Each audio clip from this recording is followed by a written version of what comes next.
I always believed I knew who I was. I had a normal life, a loving family, and parents who never gave me a reason to doubt anything. But everything changed the day I found that envelope. And the worst part? It wasn't even meant for me. It started on a quiet Sunday afternoon. My parents had gone out to visit friends and I stayed home to clean the attic. It was something my mom had been asking me to do for months. I remember feeling annoyed, dragging old boxes across the dusty floor, not knowing that my entire life was about to fall apart. At first, everything seemed ordinary. Old photo albums, childhood drawings, boxes filled with things we never used but couldn't throw away. But then I found a small wooden box hidden behind a stack of blankets. It looked different, older, more important. I hesitated before opening it. Something about it made me nervous, like I wasn't supposed to touch it, but curiosity got the better of me. Inside there were documents, neatly folded, carefully preserved, and right on top there was a paper with my name on it. My full name. I felt my stomach tighten as I unfolded it. It was an adoption certificate. At first I thought it had to be a mistake. It didn't make sense. My parents had never mentioned anything like this. Not once. Not even as a joke. I had grown up believing I was their biological child. But there it was. In black and white. Official. Real. I thought it was a mistake. But I was wrong. My hands started shaking as I looked deeper into the box. There were more papers, medical records, legal documents, even a hospital bracelet with a different last name. That wasn't my name, or at least, not the one I knew. I felt like I couldn't breathe. Why would they hide this from me? And more importantly, what else were they hiding? I wanted to call them right away. I wanted answers. But something stopped me. A strange feeling, like I wasn't ready to hear the truth. So instead, I kept digging. And that's when I found the letter. It was sealed, yellowed with age, and written in handwriting I didn't recognize. My heart was pounding as I slowly opened it. I didn't know it yet, but what I was about to read would destroy everything I thought I knew about my life. The letter started simply, "My dearest child." I froze. Child? Was this written to me? The words felt heavy, emotional, almost desperate. As I kept reading, my chest tightened more and more. The letter wasn't just from someone who gave me up. It was from someone who was forced to. They wrote about fear, about danger, about a situation they couldn't escape, and then one line made my blood run cold. They told me it was the only way to keep you alive. Alive? What did that mean? Who were they? I read that sentence again and again, trying to make sense of it, but it only made things worse. This wasn't a normal adoption. Something was very, very wrong. And the more I read, the more I realized this wasn't just a secret. It was a warning. But before I could finish the letter, I heard the front door open downstairs. My parents were home. And suddenly, I knew one thing for sure. They were never supposed to find out that I knew. But the worst part? I had no idea how much danger I was already in. I quickly folded the letter and shoved it back into the envelope, my hands trembling so badly I almost dropped it. "Hey, we're back." My mom called from downstairs, her voice warm and normal, like nothing had changed, but everything had. I looked at the box one more time, my heart racing. I didn't have time to process anything. Without thinking, I grabbed the envelope and slipped it into my hoodie pocket. I don't know why I did it. Maybe instinct, maybe fear. But something inside me was screaming that I needed to keep it. I pushed the wooden box back where I found it and rushed downstairs trying to act normal. "Hey," I said, forcing a smile. My dad looked at me for a second longer than usual. Too long. "Everything okay?" he asked. Yeah, just cleaning, I replied. But my voice didn't sound like mine. It sounded wrong. And I think he noticed. Dinner that night felt different. Too quiet. Too careful. I kept glancing at them, wondering if they knew. If they could somehow see the truth written all over my face. Every time my mom smiled, it felt fake. Every time my dad looked at me, I felt like he was trying to read my thoughts. I wish I had noticed the signs earlier. After dinner, I went to my room and locked the door. My heart was still pounding as I pulled out the envelope again. I had to finish reading it. I needed to know the truth, but as I opened it, something slipped out. A second piece of paper. I hadn't seen it before. It was smaller, and it only had a few lines written on it. Do not trust them. My breath caught in my throat. Them? Did that mean my parents? No. That doesn't make sense, I whispered to myself. But deep down, I felt it. A cold, creeping doubt. What if it did? I picked up the main letter again and continued reading, my eyes scanning the words faster now.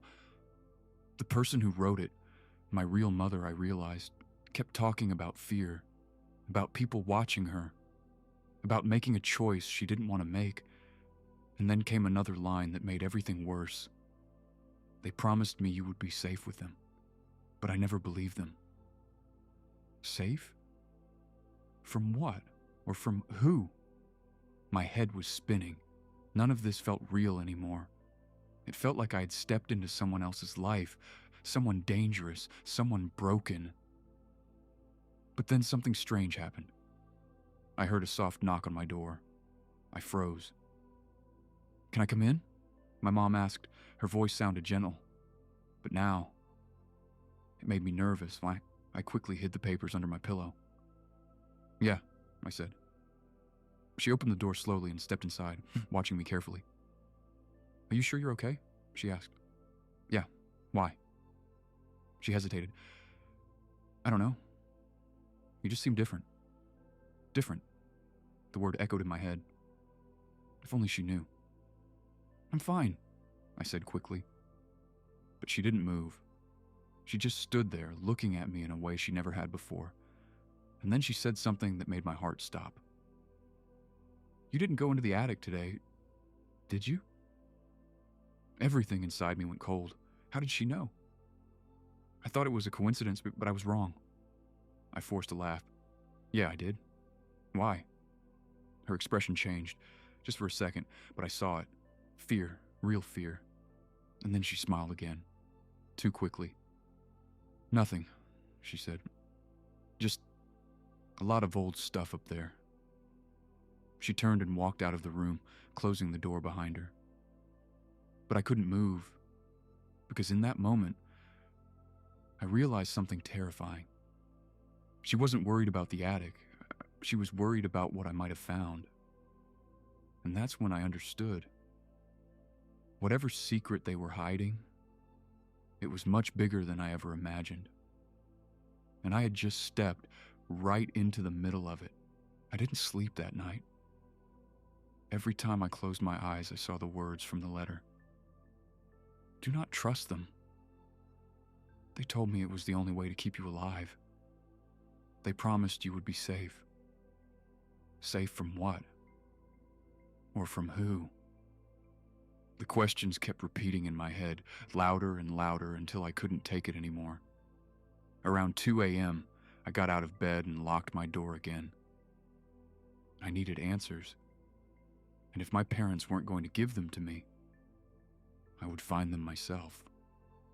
I pulled the envelope out and carefully unfolded the letter again, this time reading every single word slowly, trying to notice anything I might have missed.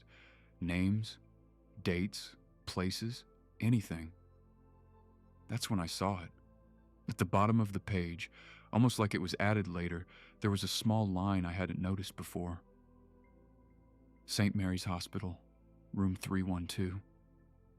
My heart skipped a beat. Was that where I was born? Or where everything started? I wish I had noticed it earlier. Without thinking, I grabbed my phone and searched for the hospital. It still existed. Same name, same city, only 30 minutes away. My hands started shaking again, but this time it wasn't just fear. It was something else, determination.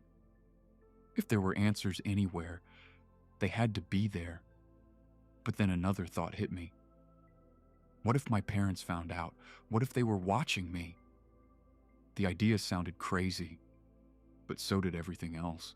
Still, I couldn't ignore the feeling anymore. I had to go. But I didn't know it yet. I was already being watched. The next morning, I acted normal. At least I tried to.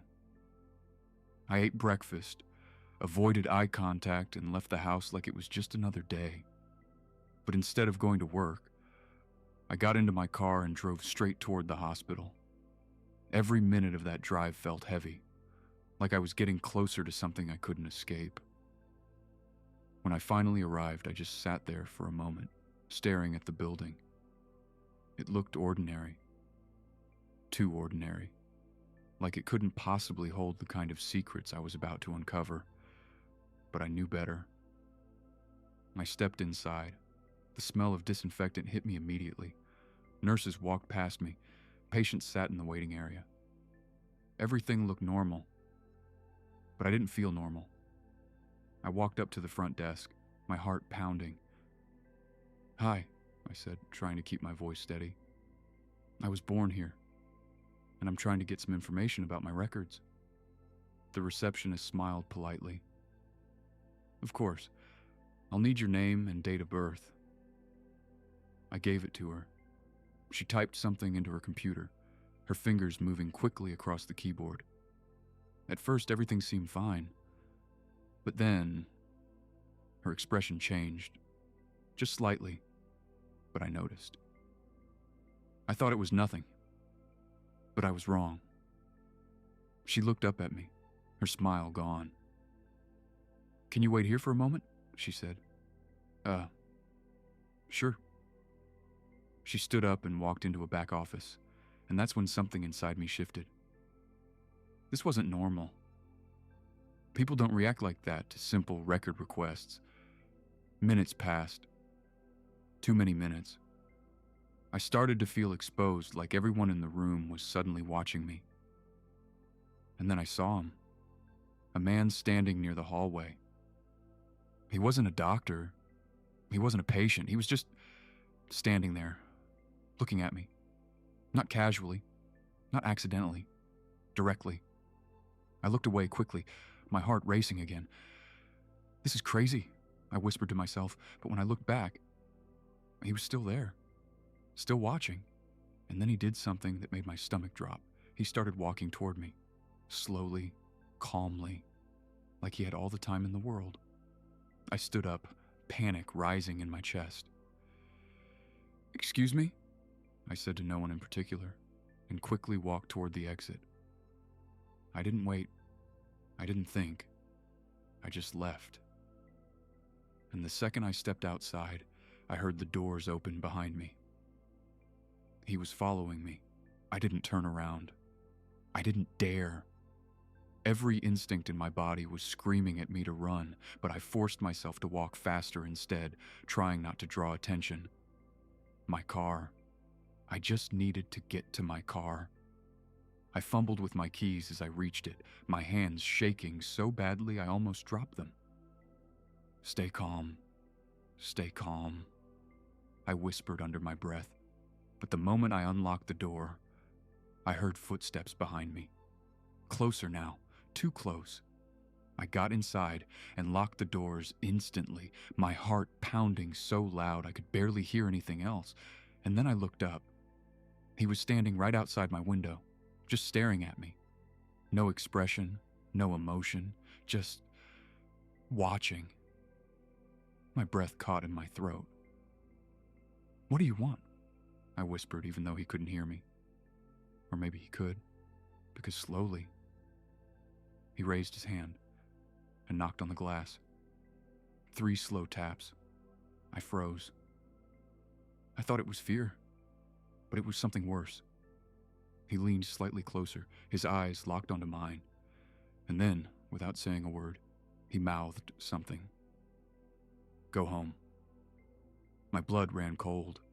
Before I could react, he stepped back, and just like that, he walked away, like nothing had happened, like I was nothing. I sat there for a few seconds, completely frozen. What just happened? Who was he? And how did he know? My thoughts were spinning out of control, but one thing was clear. I wasn't safe, not here, maybe not anywhere. I started the engine and drove away as fast as I could, checking my mirrors every few seconds. No one followed me. But that didn't make me feel better. If anything, it made it worse, because it meant he didn't need to. He already knew where I was going. When I got home, the house was quiet. Too quiet. My parents' car was in the driveway, but there was no sound inside. No TV, no voices, nothing. A strange feeling crept over me as I stepped inside. "Mom?" I called out. No answer. "Dad?" Still nothing. I slowly walked further into the house, my heart beating faster with every step. Something wasn't right, and then I saw it. The attic door, open. My stomach dropped. I knew I had closed it. I was sure of it. But then something clicked, and everything changed. I moved closer, each step heavier than the last. The ladder was already pulled down, like someone had been up there, or was still up there. For a moment I considered just leaving, calling the police, running. But I couldn't. Not anymore. I needed to know. I slowly climbed up, my hands gripping the ladder tightly. Every sound felt too loud, every movement too slow. When I reached the top, I looked around. The boxes were moved. Not all of them. Just enough. Like someone had been searching for something, or checking if something was missing. My chest tightened. They knew I had found it. And then I saw the wooden box. It was open. Empty. The documents were gone. All of them. Except for one thing. A single piece of paper left inside, like it was meant for me. My hands trembled as I picked it up. It was a photo. Old. Faded. But still clear enough to see. There were 3 people in it. A woman. A man. And a child. The woman looked terrified. The man... I recognized him instantly. It was the man from the hospital. And the child... My heart stopped. It was me. But that wasn't the worst part. The worst part was what was written on the back of the photo, because in shaky, rushed handwriting there were only 4 words: "They are not your parents." My hands started shaking so badly, I almost dropped the photo. "They are not your parents." I read it again. And again. Like somehow the words would change, like somehow this would all make sense. But it didn't. Nothing did anymore. My chest felt tight, like I couldn't get enough air. I sat down on the attic floor, staring at the photo, trying to process everything at once. The man from the hospital. In the photo. With me. Years ago. This wasn't random. This wasn't a coincidence. He knew me. And worse, I somehow knew him? I just didn't remember. A strange pressure built in my head, like something was trying to break through. Fragments of memories, blurry, distant, started to surface. A room, white walls, a woman crying, voices arguing, and that same man, standing in the corner, watching. My heart started racing faster. No, this can't be real, I whispered. But it was. I could feel it. The memories weren't fake. They were buried, hidden. And someone didn't want me to remember. Suddenly I heard a noise downstairs, a door closing, voices. My parents were back. I quickly stood up, panic rushing through me again. I shoved the photo into my pocket and climbed down from the attic as quietly as I could. I needed to leave. Now. But as soon as my feet touched the ground floor, I froze. They were standing in the hallway. Both of them, looking straight at me, like they had been waiting. My mom's eyes were red, like she had been crying. My dad looked different, colder. "We need to talk," he said. His voice wasn't warm anymore. It was controlled, careful, dangerous.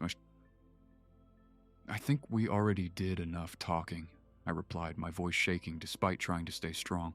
I pulled the photo out and held it up. "What is this?" I demanded. My mom covered her mouth, her eyes filling with tears again. But my dad didn't react, not at first. He just stared at the photo and then he sighed. A slow, heavy sigh, like he was tired of pretending. "I was hoping this day wouldn't come," he said quietly. "Yeah?" I snapped. "Well, it did." Silence filled the room. Thick, uncomfortable. And then I asked the question that had been burning inside me since the beginning. "Who am I?" My voice cracked at the end, and for a moment, no one answered. I thought they would lie again, but I was wrong. My dad looked at my mom. She shook her head slightly, like she didn't want him to say anything. But he did anyway. "You were never supposed to find out like this," he said. "Find out what?" I shouted. "That we're not your real parents? I already know that." "No," he said firmly. "That's not the truth." The room went completely silent. "What do you mean?" I whispered. And then he said something that shattered everything completely. "You weren't adopted," he said. "You were taken." My entire body went cold. "Taken?" "What are you talking about?" I said, my voice barely audible. My mom started crying harder now, shaking her head over and over. "We didn't have a choice," she said through tears. "They gave you to us. We were told it was legal, that it was the only way." "They lied," my dad interrupted. "They lied to us too." I felt like the ground disappeared beneath me. "So what? You just kept me?" I said. "You never questioned it? You never thought to tell me?" "We were protecting you," my mom cried. "From what?" I yelled. And then they both went quiet. That same silence again. Heavy, terrifying. And that's when I understood. They weren't protecting me from the truth. They were protecting me from something else. Something worse. Something that was still out there, watching, waiting. And then my dad said the one thing I will never forget. "They know you're looking now." My heart stopped. "Who?" I whispered. But deep down, I already knew the answer. And the worst part, he didn't even need to say it, because at that exact moment, there was a knock on the front door. No one moved. The knock echoed through the house again. Slow, deliberate, like whoever was on the other side already knew we were inside. My heart was pounding so hard it felt painful. "Don't open it," my mom whispered, grabbing my dad's arm. But he didn't respond. He just stood there, staring at the door, like he had been expecting this. "I thought we had more time," he said quietly. "More time? For what?" I asked, my voice shaking. But before he could answer, the knock came again, louder this time, and then a voice, calm, cold. "We know you're in there." My blood ran cold instantly. It was him, the man from the hospital. I stepped back slowly, my entire body tense. "This is it," my dad said under his breath. "What do we do?" my mom asked, her voice breaking. But he didn't answer her. Instead, he looked at me, and for the first time, I saw real fear in his eyes. "You need to listen to me," he said quickly. "There are things we never told you, things we couldn't tell you." "Then tell me now," I snapped. "There's no time," he said. "There's never been time." The voice outside spoke again. "This is your last chance. Open the door." My chest tightened. They're not going to stop, are they? I whispered. My dad shook his head slowly. No. Silence filled the room again. And then, something inside me changed. All the fear, all the confusion, it turned into something else. Anger. I'm done running, I said. Before anyone could stop me, I walked toward the door. Wait, my mom cried. But I didn't stop. My hand reached for the handle. For a split second, I hesitated. And then I opened it. The man was standing there. Exactly the same. Calm. Watching. But this time, he wasn't alone. 2 others stood behind him. All of them looking at me like I was something important. Something they had been searching for a long time. I was wondering how long it would take, he said. My jaw tightened. Who are you? I demanded. A small smile appeared on his face. Someone who's been looking for you your entire life. That doesn't answer my question. No, he said calmly. It answers the only one that matters. He stepped closer, and suddenly, everything felt too real, too close. You were never meant to grow up here, he said. You were never meant to live a normal life. My heart started racing again. What are you talking about? He looked at me carefully, like he was studying every reaction. Your mother tried to save you, he said. And she almost succeeded. Almost. The word hit me hard. What does that mean? It means, he said slowly, you were taken from us. Us. The word echoed in my head. You don't belong to them, he continued, glancing past me into the house. You belong to us. A chill ran down my spine. No, I said immediately. I don't belong to anyone. His smile widened slightly. You will understand soon enough. Before I could react, one of the men behind him stepped forward. My dad rushed toward me. Don't touch him, he shouted, but it was too late. The man grabbed my arm, not aggressively, but firmly, like he knew I wouldn't be able to escape. And in that moment, something snapped inside my head. A memory, clear this time. Not blurry, not broken. I saw the same man, the same house, but it wasn't this house, it was somewhere else. Darker, colder. And I heard a voice, my real mother's voice. Run. My breath caught, and suddenly, I understood everything. Or at least enough. They didn't give me a way to save me. They gave me a way to hide me. From them. From this. From whatever I was. I looked at the man again. My fear slowly fading. Replaced by something stronger. I remember now, I said quietly. For the first time. His expression changed. Just slightly. Good, he replied. Then you know why you have to come with us. I shook my head. No, I said firmly. I know why I have to stay. Silence. Tension. And then, something unexpected happened. My dad stepped in front of me. You're not taking him, he said. The man sighed. Like this was all predictable, like it didn't matter. We're not asking, he replied. And that's when everything exploded. Shouting, movement, chaos. But in the middle of it all, I made a choice. Not based on fear, not based on lies, but on something deeper. I stepped back, away from them, away from everyone. I'm not going with you, I said again. And I'm not staying here either. They all froze, confused. What? My mom whispered. I looked at all of them. Every single one. You all lied to me, I said. But I'm done being part of someone else's plan. The man watched me carefully. Interested now. So what are you going to do? He asked. I took a deep breath, and for the first time in my life, I felt like I was in control. I'm going to find the truth myself.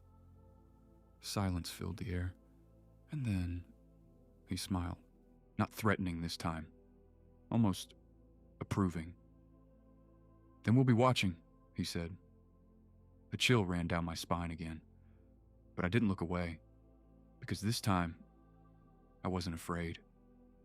As they turned and walked away, I stood there, knowing one thing for sure. This wasn't over.